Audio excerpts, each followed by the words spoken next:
Good morning everyone. आज का जो टॉपिक है वो है हेमेटोपोइसिस या हेमियोपोइसिस, और इसके अंतर्गत हम लोग पढ़ेंगे एरिथ्रोपोइसिस यानी कि फॉर्मेशन ऑफ आरबीसी। इससे पहले मैं आपको ब्लड के बारे में बता चुका हूँ। Blood is a liquid connective tissue. इसको कनेक्टिव टिश्यू इसलिए कहते हैं क्योंकि बॉडी में जितने भी वाइटल ऑर्गन्स हैं इन सबको ये आपस में कनेक्ट करके रखता है। So it is a connective tissue. और ब्लड के दो पार्ट हैं। ब्लड का जो पहला वाला पार्ट है उसको हम कहते हैं नॉन सेलुलर पार्ट, जिसमें हम प्लाज्मा के नाम से भी जानते हैं जिसको। दूसरा जो पार्ट होता है वो है उसका सेलुलर पार्ट। इसके अंतर्गत आती हैं आरबीसी, डब्ल्यूबीसी और ब्लड प्लेटलेट्स। जो आरबीसी है इसको हम एरिथ्रोसाइट के नाम से भी जानते हैं। जो डब्ल्यूबीसी है इसको हम ल्यूकोसाइट के नाम से भी जानते हैं। और जो ब्लड प्लेटलेट्स है इसको हम थ्रोम्बोसाइट्स के नाम से भी जानते हैं। जो आरबीसी है इसका जो मेन काम है ये गैसेस का एक्सचेंज करना इसका मेन काम है, यानी कि ऑक्सीजन और कुछ मात्रा में CO2 को टिश्यू से लंग्स से टिश्यू में ले जाना और टिश्यू से दोबारा से लंग्स में लाना इसका मेन काम है। जो डब्ल्यूबीसी का मेन काम है ये इसका काम बॉडी को इम्यूनिटी प्रोवाइड करना है। और जो ब्लड प्लेटलेट्स हैं इसका मेन काम है ब्लड क्लॉटिंग में हेल्प करना या फिर ब्लड कोएगुलेशन में हेल्प करना, इसका मेन काम है। अब बात आती है हेमियोपोइसिस की, जिसको हम हेमेटोपोइसिस भी कहते हैं। तो हेमेटो का मतलब होता है ब्लड, और पोइसिस का मतलब होता है टू प्रोड्यूस, यानी कि ब्लड को बनाना, ब्लड को बनने की प्रक्रिया, उसको हम कहते हैं हेमोपोइसिस यानी कि हेमेटोपोइसिस। तो development of all types of blood is called hemopoiesis या हेमेटोपोइसिस। इसमें आरबीसी भी बनती हैं, डब्ल्यूबीसी भी बनती हैं और प्लेटलेट्स भी बनती हैं। जो हेमोपोइसिस है इसको हम 3 भागों में बांटते हैं। एक है एरिथ्रोपोइसिस, दूसरा है ल्यूकोपोइसिस और तीसरा है थ्रोम्बोपोइसिस। जो एरिथ्रोपोइसिस है, एरिथ्रो का मतलब होता है आरबीसी और पोइसिस का मतलब है टू प्रोड्यूस। तो आरबीसी के बनने को डेवलपमेंट ऑफ आरबीसी को हम कहते हैं एरिथ्रोपोइसिस।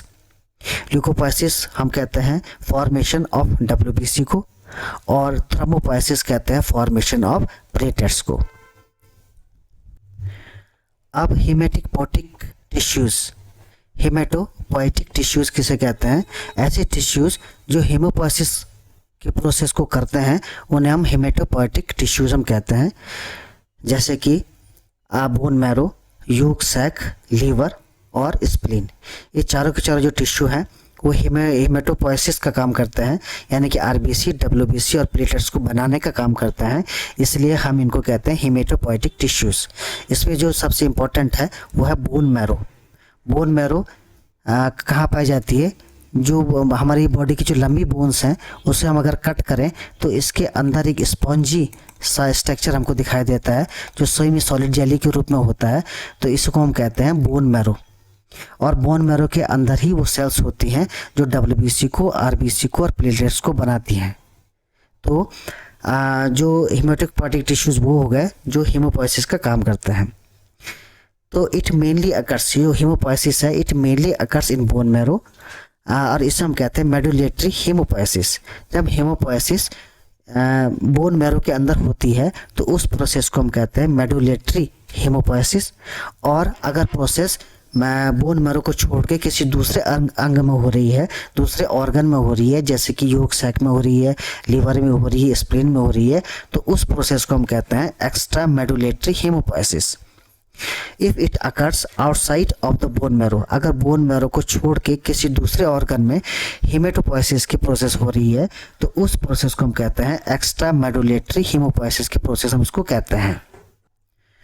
अब जो हेमोपोइसिस की जो प्रोसेस है it occurs in different tissues in different life stages. जीवन के अलग अलग काल में अलग अलग ऑर्गन्स इस हेमोपोइसिस के प्रोसेस को करते हैं। अगर हम फीटस आर्थ्रोपोइसिस की बात करें, फीटस में हेमोपोइसिस कहाँ कहाँ होता है उसकी हम बात करें तो उसमें 3 स्टेजेस होती हैं। पहली स्टेज है मीसोब्लास्टिक स्टेज, दूसरी स्टेज है आपकी हिपैटिक स्टेज और तीसरी स्टेज है आपकी माइलॉइड स्टेज। जो मीसोब्लास्टिक स्टेज है इसमें 3 मंथ तक, फीटस के 3 मंथ तक योग सैक जो है वो हेमोपोइसिस की प्रोसेस को करता है। जो योग सैक होता है ये एक ऑर्गन होता है जो डेवलपिंग एम्ब्रियो को खाना प्रदान करने का काम करता है, यानी कि उसको नरिशमेंट करने का काम करता है। ये जो योग सैक है ये डेवलपिंग एम्ब्रियो को खाना देने का काम करता है और साथ ही साथ ये WBC, RBC और प्लेटलेट्स को बनाने का भी काम करता है। तो फीटस में जो पहले 3 मंथ होता है उसमें योग सैक होता है जो वो हेमोपोइसिस का काम करता है। जो नेक्स्ट स्टेज आती है आफ्टर 3 मंथ, जो नेक्स्ट स्टेज आती है उसको हम कहते हैं हिपैटिक स्टेज। हिपैटिक का संबंध है लीवर से। तो इसमें जो आफ्टर 3 मंथ है लीवर और स्प्लीन जो है वो हेमियोपोइसिस की प्रोसेस को करते हैं। अब योग सैक खत्म हो जाता है तो अब जो लीवर है और स्प्लीन है वो हेमेटोपोइसिस की प्रोसेस को करते हैं, क्योंकि अभी इस समय तक जो फीटस है उसमें बोन का डेवलपमेंट नहीं होता है। तो पहले 3 महीने में योग सैक इस प्रोसेस को करता है और उसके बाद जो 3 महीने हैं उसमें लीवर और स्प्लीन इस प्रोसेस को करता है। जो आखिरी के 3 मंथ होते हैं माइलॉइड स्टेज जिसको हम कहते हैं, last 3 month of the foetus life, इसमें जो बोन मैरो होती है, क्योंकि अब जो फीटस है उसमें बोन का डेवलपमेंट होना शुरू हो जाता है। तो जो भी काम है अब बोन मैरो अपने हाथ में ले लेती है और हेमियोपोइसिस की प्रोसेस यानी कि RBC, WBC और प्लेटलेट्स के निर्माण की जो प्रोसेस है वो बोन मैरो ये करती है। अगर हम चिल्ड्रन की बात करें तो इसमें all bones with dead bone marrow, सारी की सारी बोन्स जिसमें बोन मैरो होती है वो सारी की सारी बोन्स जो है हेमियोपोइसिस की प्रोसेस को करती हैं। और जब अडल्ट स्टेज आती है यानी कि 18 से 20 साल की अवस्था जब आती है तब सारी की सारी बोन को छोड़ दें तो केवल कुछ ही बोन जो हैं वो हेमियोपोइसिस की प्रोसेस को करती हैं। ये बोन्स होती हैं स्टर्नम की bone, vertebrae, skull, pectoral girdle, pelvic girdle, upper end of humerus and femur. ये जो कुछ बोन्स होती हैं जैसे कि स्टर्नम की बोन है, स्टर्नम जो आपके चेस्ट की बोन है, यहाँ पे हेमियोपोइसिस होगा। वर्टिब्री जो आपका वर्टिब्रल कॉलम में जो रीढ़ की हड्डी है ये हेमियोपोइसिस की प्रोसेस को करती है। स्कल जो कपाल की हड्डी है ये हेमियोपोइसिस की प्रोसेस को करती है। पेक्टोरल ग्रेडिल जो आपकी शोल्डर की हड्डियां हैं, यहाँ पे पेक्टोरल ग्रेडिल है ये, और जो पेल्विक ग्रेडिल है जो आपके कूल्हे की हड्डियां हैं, जो अपर एंड और upper end of humerus and femur, जो फीमर हमारी बॉडी की जो सबसे लंबी बोन होती है जो जांग की हड्डी है उसके जो अपर एंड है केवल ये वाला एंड, और ह्यूमरस का ये वाला एंड जो है वो हेमियोपोइसिस की प्रोसेस को करता है। तो जो जीवन के अलग अलग स्टेजेस में अलग अलग टिश्यूज़ जो हैं वो हेमियोपोइसिस की प्रोसेस को परफॉर्म करते हैं। फीटस की बात करें जो पहले 3 महीने में योग सैक करेगा, फिर उसके बाद जो नेक्स्ट 3 मंथ है उसमें लीवर और स्प्लीन इसे करेगा, और माइलॉइड स्टेज में जो लास्ट 3 मंथ में बोन मैरो इस काम को अपने हाथ में ले लेंगी और हेमियोपोइसिस की प्रोसेस करेंगी। और अडल्ट स्टेज में sternum, vertebrae, skull, pectoral girdle, pelvic girdle, upper end of humerus and femur जो है इस प्रोसेस को करेंगे।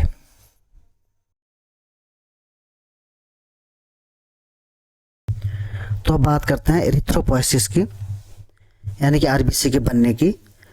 तो जो एरिथ्रोपोइसिस है ये 7 से 9 दिनों का समय लेती है, यानी कि RBC का जो बनना होता है उसमें 7 से 9 दिनों का समय लगता है। और जो RBC का जो जीवन काल है, जो लाइफ स्पैन है वो 120 दिनों का होता है। इसमें 2 थ्योरीज हैं, एक है पॉलीफिलेटिक थ्योरी और दूसरी है मोनोफिलेटिक थ्योरी। जो पॉलीफिलेटिक थ्योरी है इसमें कहा गया है कि there are separate stem cells for each main variety of blood. ये जो बोन मैरो होती है इसमें 3 अलग अलग स्टेम सेल्स होती हैं और ये 3 अलग अलग स्टेम सेल्स RBC को, WBC को और प्लेटलेट्स को बनाने का काम ही करती हैं। एक स्टेम सेल्स होगी तो ये क्या बनाएगी, RBC बनाएगी। जो दूसरी स्टेम सेल्स है ये आगे जाके WBC बनाएगी और तीसरी स्टेम सेल है ये आगे जाके प्लेटलेट्स बनाएगी। तो इस थ्योरी में ये कहा गया है कि there are separate stem cells for each main variety of blood, और इस थ्योरी को नाम दिया गया है पॉलीफिलेटिक थ्योरी का। जबकि जो मोनोफिलेटिक थ्योरी है जो सर्वमान्य थ्योरी है, मोनोफिलेटिक थ्योरी, इसमें ये कहा गया है कि 3 अलग अलग तरह के सेल्स नहीं होती, केवल एक ही तरह की सेल्स यहाँ पे पाई जाती है और उसे हम कहते हैं प्लूरिपोटेंट स्टेम सेल, या जिसका दूसरा नाम है हीमोसाइटोब्लास्ट सेल। ये एक ही सेल होती है और यही सेल आगे जाके WBC भी बना सकती है, RBC भी बना सकती है और प्लेटलेट्स भी बना सकती है। तो मोनोफिलेटिक थ्योरी में यह कहा गया है कि जो बोन मैरो है उसमें केवल एक ही तरह की स्टेम सेल होगी और यही आगे जाके 3 अलग अलग तरह के सेल्स को बनाती है, WBC को, RBC को, प्लेटलेट्स को ये बनाती है। तो different types of blood cells arise from a single ancestral cell, this is called pluripotent stem cells, PUSC, और इसको दूसरा नाम है हीमेटोसाइटोब्लास्ट सेल। तो ये है बोन मैरो और इसमें लगी हुई है हीमेटोसाइटोब्लास्ट सेल, हीमेटोसाइटोब्लास्ट सेल, ये वाली सेल इसमें लगी हुई है और इसे हम कहते हैं प्लूरिपोटेंट अनकमिटेड स्टेम सेल। अभी ये अनकमिटेड है, अनकमिटेड का मतलब ये है कि ये कुछ भी बना सकती हैं, WBC भी बना सकती हैं, RBC भी बना सकती हैं और प्लेटलेट्स भी ये बना सकते हैं। इसके बाद ये जो सेल्स हो जाएंगी कमिटेड सेल्स हो जाएंगी, प्लूरिपोटेंट कमिटेड सेल, यानी कि अब इस सेल ने सोच लिया है कि मुझे अब क्या बनाना है, या तो RBC बनानी है, या तो WBC बनानी है, या फिर प्लेटलेट्स इसने बनानी है। तो अब ये हो गई हीमेटोसाइटोब्लास्ट कमिटेड सेल, ये जो सेल है हीमेटोसाइटोब्लास्ट कमिटेड सेल है। अब ये आगे जाके RBC का निर्माण कर रही है। इसमें कई तरह के मॉर्फोलॉजिकल चेंजेस इसमें आएंगे, अलग अलग तरह के इसमें सेल्स बनेंगी। हमने जो 4 चीज़ों की तरफ इसमें ध्यान देना है, एक तो सेल का साइज, दूसरा न्यूक्लियस, तीसरा न्यूक्लियोलाई, चौथा इसमें हीमोग्लोबिन का परसेंटेज और चौथा सेल डिवीजन। ये 4 चीज़ों की तरफ हमने इसमें ध्यान देना है। तो जो हीमेटोब्लास्ट सेल है, ये जो हीमेटोब्लास्ट सेल है इसमें क्या क्या चीज़ होती हैं, इसमें जो सेल का साइज है वो बड़ा होता है, 19 से 23 माइक्रोमीटर इसका साइज है। तो इसमें सेल साइज बड़ा है और RBC का हम देखेंगे तो इसमें सेल का साइज क्या है, छोटा है, यानी कि सेल का साइज धीरे धीरे करके कम होता जा रहा है। दूसरा, इसमें जो न्यूक्लियस है found almost on whole of the cell, इसमें जो न्यूक्लियस है ये पूरी की पूरी सेल में है और धीरे धीरे करके ये जो न्यूक्लियस धीरे धीरे करके कम होता जा रहा है और RBC में कोई भी न्यूक्लियस नहीं पाया जा रहा है। नंबर 3 है इसमें न्यूक्लियोलाई, जो केंद्रिकाएं हैं, इसमें 3 से 4 तक जो है केंद्रिकाएं हैं पाई जा रही हैं। धीरे धीरे करके जो केंद्रिकाएं खत्म हो जा रही हैं और RBC में कोई भी केंद्रिका या न्यूक्लियोलस नहीं पाया जा रहा है। अगर हीमोग्लोबिन की अगर हम बात करें तो इसमें हीमेटोसाइटोब्लास्ट जो सेल है इसमें कोई भी हीमोग्लोबिन अभी नहीं है और धीरे धीरे करके हीमोग्लोबिन का अमाउंट यहाँ पे बढ़ रहा है और RBC में पूरा का पूरा हीमोग्लोबिन जो है वो आपको दिखाई दे रहा है। जहाँ तक सेल डिवीजन की बात है, इसमें सेल डिवीजन हो रहे हैं और लास्ट में जो सेल डिवीजन है वो बंद हो जाते हैं। तो हमें 3 या 4 जो चीज़ें हैं उनकी तरफ ध्यान देना है। तो सबसे पहले बात करें हम हीमेटोसाइटोब्लास्ट सेल की, इसमें जो सेल का साइज है वो 19 से 30 माइक्रोमीटर है, यानी कि बड़ा सेल का साइज है। इसमें जो न्यूक्लियस है वो ऑक्यूपाई कर रहा है almost whole of the cell, यानी कि जो न्यूक्लियस है काफ़ी बड़ा है और इसमें 4 से 5 न्यूक्लियोलाई जो है वो पाए जा रहे हैं।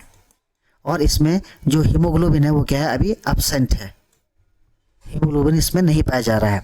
और इस सेल में माइटोसिस की प्रोसेस होती है और आगे जाके ये जो सेल है वो क्या बनाती है, प्रोआर्थियोब्लास्ट सेल बनाती है, जिसको हम मेगेलोब्लास्ट सेल भी कहते हैं। जो प्रोआर्थियोब्लास्ट सेल है उसका जो साइज है वो 15 से 20 माइक्रोमीटर हो जाता है, यानी कि अब साइज धीरे धीरे करके छोटा हो गया है। जो न्यूक्लियस है occupy 3/4 of cell volume, nucleus थोड़ा और छोटा हो गया है। और इसमें जो केंद्रिकाएं हैं, न्यूक्लियोलाई हैं, पहले जो हीमेटोसाइटोब्लास्ट सेल है उसमें 4 से 5 न्यूक्लियाई पाई जाती थी, अब इसमें 2 से 3 न्यूक्लियाई ही पाई जा रही हैं। अभी इसमें जो हीमोग्लोबिन है इसका अमाउंट अभी एब्सेंट है और इसमें माइटोसिस के प्रोसेस के बाद ये क्या बनाती है, नॉर्मोब्लास्ट सेल बनाती है। जो नॉर्मोब्लास्ट सेल है वो 3 तरह की सेल्स है, एक है अर्ली नॉर्मोब्लास्ट सेल, दूसरी इंटरमीडिएट नॉर्मोब्लास्ट सेल और तीसरी है लेट नॉर्मोब्लास्ट सेल।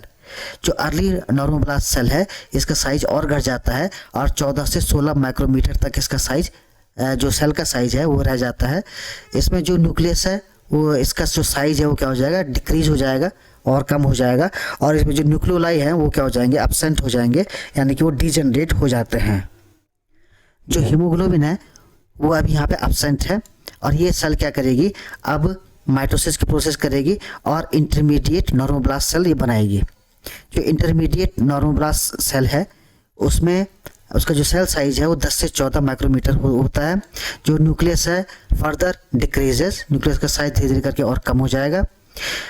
और जो हीमोग्लोबिन है स्टार्ट्स अपीयरिंग, यहाँ पे धीरे धीरे करके हीमोग्लोबिन का सिंथेसिस शुरू हो जाएगा और इसमें भी माइटोसिस की प्रोसेस होती है और आगे जाके ये लेट नॉर्मोब्लास्ट सेल बनाती है। जो लेट नॉर्मोब्लास्ट सेल है इसका साइज और कम हो जाएगा, 8 से 10 माइक्रोमीटर तक इसका साइज रह जाएगा। न्यूक्लियस इसमें अब डिजेनरेट हो जाएंगे, ख़त्म हो जाएगा और इसमें हीमोग्लोबिन का अमाउंट बढ़ जाएगा और इसमें माइटोसिस की प्रोसेस यहाँ पे रुक जाएगी। अब जो लेट नॉर्मोब्लास्ट सेल है वो रेटिकुलोसाइट जो सेल है, इमेच्योर आरबीसी जिसको कहते हैं, उसमें बदल जाएगी।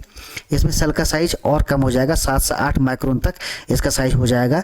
अब इसमें न्यूक्लियस डिजेनरेट हो गया और इसमें रिमेनेंट्स ऑफ आरएनए ये दिखाई देते हैं, जो उस सेल में एक मैश की तरह, एक जाले की तरह यहाँ पे दिखाई देते हैं। जो आरएनए जब ये न्यूक्लियस हटा होगा तो इसके अंदर डीएनए होगा, आरएनए होगा। तो जो आरएनए है इसमें अब मैसेज के रूप में इसको ये दिखाता है, इसलिए हम इसको रेटिकुलोसाइट सेल कहते हैं। इसमें हीमोग्लोबिन का अमाउंट धीरे धीरे करके बढ़ जाता है और बाद में ये एरिथ्रोसाइट में बदल जाती है, यानी कि मैच्योर आरबीसी में ये बदल जाती है और इसके जो सेल का साइज है वो 7 माइक्रोन तक रह जाता है। न्यूक्लियस हट जाता है, न्यूक्लियोलस जो होते हैं, केंद्रिकाएं होती हैं, वो भी हट जाती हैं और इस तरह से जो हीमेटोब्लास्ट सेल है वो धीरे धीरे करके आरबीसी में ये बदल जाती हैं। तो हमने जो एरिथ्रोपोएसिस है इसमें क्या देखा, जो सेल का साइज है वो धीरे धीरे घट रहा है, reduction in the cell size. दूसरा जो न्यूक्लियोलस है डिक्रीज इन साइज, जो न्यूक्लियस है वो साइज में डिक्रीज कर रहा है और फाइनली डिसअपियर्स, अब बाद में ख़त्म हो जा रहा है। जो न्यूक्लियोलाइज हैं वो भी धीरे धीरे करके उनका साइज कम होता जा रहा है और बाद में ख़त्म हो जा रहा है। साइटोप्लाज्म इंक्रीज इन अमाउंट, जो इसका जो साइटोप्लाज्म है वो उसका जो अमाउंट है वो बढ़ जाता है, क्योंकि ये जो सेल है और इतना बड़ा इसमें क्या था, न्यूक्लियस था। जब ये न्यूक्लियस हट जाएगा, डिसअपेयर हो जाएगा, तो उसकी जगह क्या हो जाएगा, साइटोप्लाज्म आ जाएगा। तो इसमें जो साइटोप्लाज्म का अमाउंट है वो क्या होता है, बढ़ जाता है। जहाँ तक हीमोग्लोबिन की बात है, हीमोग्लोबिन अमाउंट ग्रेजुअली इंक्रीजेस, इसमें हीमोग्लोबिन का अमाउंट धीरे धीरे करके बढ़ रहा है। तो जो एरिथ्रोपोएसिस है इसमें ये घटनाएं होती हैं और अलग अलग तरह की सेल्स बनती हैं। अब बात आती है aplastic anaemia. It is a rare but serious blood condition that occur when blood marrow can not make enough blood cells for the body. इसमें ये जो प्रॉब्लम है ये बोन मैरो की प्रॉब्लम है। इसमें जो स्टेम सेल्स है उसमें कुछ प्रॉब्लम आ जाती है और वो आरबीसी को डब्ल्यूबीसी और प्लेटलेट्स नहीं बना पाती है और इस कंडीशन को कहते हैं हम एप्लास्टिक एनीमिया, इस कंडीशन को हम कहते हैं। अब फीडबैक मैकेनिज्म ऑफ एरिथ्रोपोएसिस, यानी कि जो एरिथ्रोपोएसिस है उसको इनिशिएट कौन करता है, उसको शुरुआत कौन करता है। इसमें एक हार्मोन बड़ा इंपॉर्टेंट है, उसका नाम है आर्थ्योपोएटिन हार्मोन। जो आर्थ्योपोएटिन है ये एक हार्मोन है और ये ग्लाइकोप्रोटीन है, यानी कि इसमें कुछ मात्रा में कार्बोहाइड्रेट है और कुछ मात्रा में प्रोटीन है। तो ये ग्लाइकोप्रोटीन हार्मोन है, ये 165 अमीनो एसिड से मिलकर बना होता है और इसका जो मॉलिक्यूलर वेट है वो है 46,000 इसका मॉलिक्यूलर वेट है। It is secreted, mainly secreted from kidney. 85% ये किडनी से सिक्रेट होता है और 15% ये लीवर से भी सिक्रेट होता है। तो जो आर्थ्रोपोएटिन है इसका मेन काम है ये बोन मैरो को स्टिमुलेट करता है आरबीसी को बनाने के लिए। जब भी शरीर में ऑक्सीजन की कमी होती है, डिफिशियंसी ऑफ ऑक्सीजन होती है, या जिसका जो वैज्ञानिक टर्म है इसको हम कहते हैं हाइपोक्सिया, जब भी बॉडी हाइपोक्सिया से सफ़र करती है या बॉडी में ऑक्सीजन की डिफिशियंसी होती है तो ये जो स्टिमुलेशन है ये कहाँ जाता है, ये किडनी में जाता है और किडनी ऑर्थियोपोएटिन नामक जो हार्मोन है उसको सीक्रेट करती है। बॉडी में ऑक्सीजन की कमी होती है, ये जिसका जो स्टिमुलेशन है ये किडनी में जाएगा और किडनी ऑर्थियोपोएटिन नामक हार्मोन को सीक्रेट करेगी। जब किडनी आर्थ्रोपोएटिन नामक हार्मोन सीक्रेट करेगी तो प्लाज्मा में आर्थ्रोपोएटिन जो है क्या हो जाएगा, इंक्रीज हो जाएगा। ब्लड में जो आर्थ्रोपोएटिन है वो बढ़ जाएगा। In turn it stimulate stem cells यानी कि हिमेटोसाइटोब्लास्ट सेल। ये बोन मैरो में जाके, बोन मैरो में जो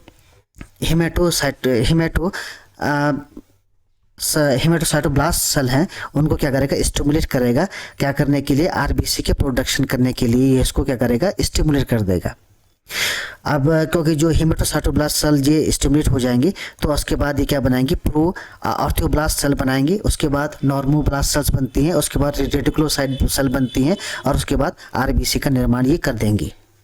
तो जो आर्थ्रोपोएटिन हार्मोन्स हैं ये क्या करता है, ये एरिथ्रोपोएसिस के लिए बहुत ज़रूरी है और ये इसको इनिशिएट करता है। तो कुछ और हार्मोन्स हैं जो आर्थ्रोपोएसिस को इनिशिएट करते हैं, को स्टिमुलेट करते हैं। आर्थ्रोपोएटिन जैसे मैंने आपको बताया ये कहाँ से निकलता है, किडनी से निकलेगा और बोन मैरो में जाके हिमेटोसाइटोब्लास्ट सेल को क्या करेगा, स्टिमुलेट करेगा ताकि ज़्यादा से ज़्यादा आरबीसी बन सके।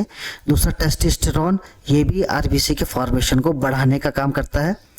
और क्योंकि जो टेस्टोस्टेरोन है ये मेल में ज़्यादा पाया जाता है, फीमेल में कम पाया जाता है, यही एक कारण है कि जो मेल है उसमें आरबीसी का जो लेवल है वो फीमेल से अधिक होता है। जो दूसरे हार्मोन्स हैं ये ग्रोथ हार्मोन और थायरोक्सिन हार्मोन्स भी जो आरबीसी के प्रोडक्शन को बढ़ाने का ये काम ये करते हैं। नेक्स्ट जो फैक्टर्स हैं, जो अदर फैक्टर्स के रूप में डाइटरी फैक्टर्स हैं, इसमें आयरन का बड़ा योगदान होता है। आयरन जो है वो हीमोग्लोबिन के बनाने में अति आवश्यक है। तो जो अगर आयरन की डिफिशियंसी हो जाए, आयरन अगर कम हो जाए तो हीमोग्लोबिन पे उसका का असर पड़ेगा और हीमोग्लोबिन ढंग से नहीं बन पाएगा और जो आरबीसी बनेंगी वो बहुत ही छोटी आरबीसी बनती है। आर्थ्रोपोसिस के फलस्वरूप जो आरबीसी बनेंगी उसमें हीमोग्लोबिन की मात्रा बहुत कम होगी और ये आरबीसी का जो शेप है, जो साइज है वो बहुत छोटा रह जाएगा। तो इस बीमारी को हम कहते हैं microcytic anaemia. Microcytic anaemia, micro मतलब कम, सिटिक मतलब सेल।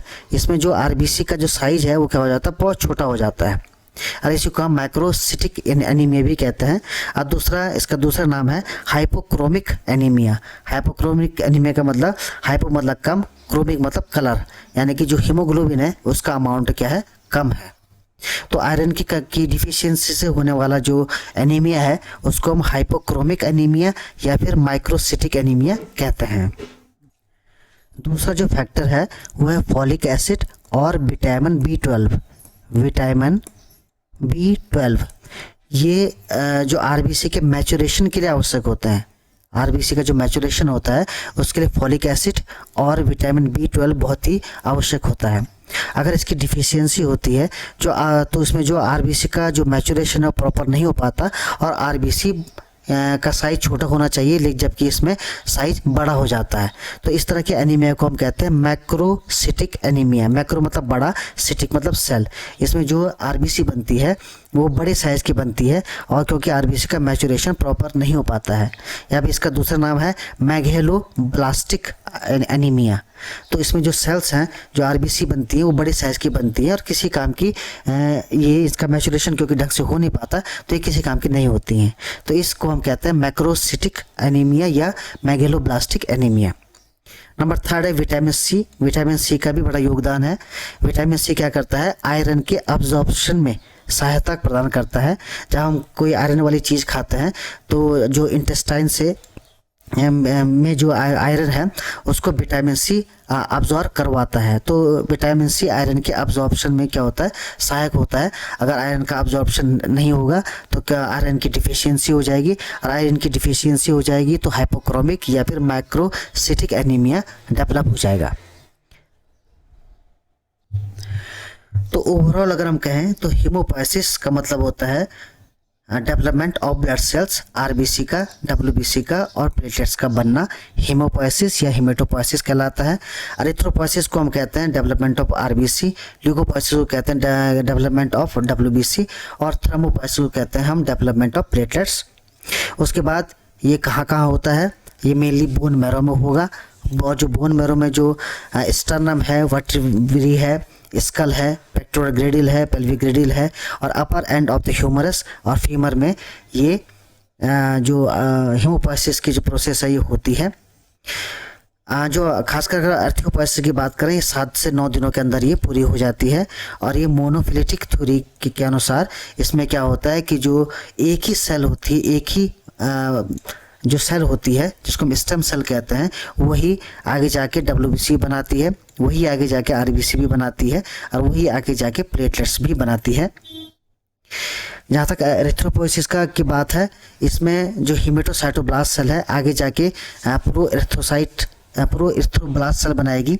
उसके आगे जाके नॉर्मोब्लास्ट सेल्स बनती हैं, early normoblast cell, intermediate normoblast cell और लेट नॉर्मोब्लास्ट सेल।